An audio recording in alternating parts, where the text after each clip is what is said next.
วิสโก้สวัสดีครับจากกรณีที่ทาง LINE Notify ประกาศสิ้นสุดการให้บริการตั้งแต่วันที่ 31 มีนาคม พ.ศ.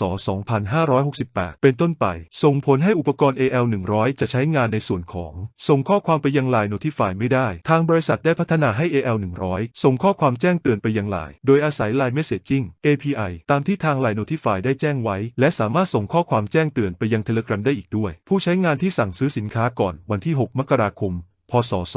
2568 อุปกรณ์ AL100 จะยังไม่มีฟังก์ชัน LINE Messaging API และ Telegram สามารถเพิ่มฟังก์ชันโดยการอัปเดตเฟิร์มแวร์ให้กับ AL100 มีขั้นตอนดังนี้เข้าไปที่เว็บไซต์ www.visco.co.th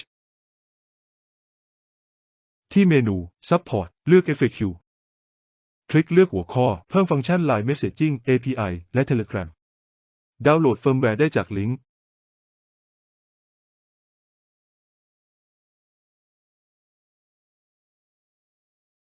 แยกไฟล์โดยการคลิกขวาที่ไฟล์เฟิร์มแวร์และเลือกแยกไฟล์ลงที่นี่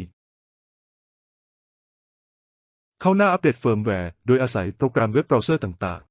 ๆจากนั้นระบุข้อความลงในช่อง URL ของเว็บเบราว์เซอร์เลือกไฟล์เฟิร์มแวร์จากช่องไฟล์ที่แถบสีฟ้าโดยการคลิกปุ่ม Choose File เลือกไฟล์เฟิร์มแวร์และคลิกปุ่ม Open จากนั้นคลิกปุ่ม Submitเมื่ออัปเดตเฟิร์มแวร์สำเร็จแล้วให้คลิกปุ่มโอเค Reboot AL100 โดยการ Off และ On Power เข้าหน้า AL100 Utility จากนั้นกดปุ่ม Ctrl F5 ที่คีย์บอร์ดตรวจสอบหมายเลขเฟิร์มแวร์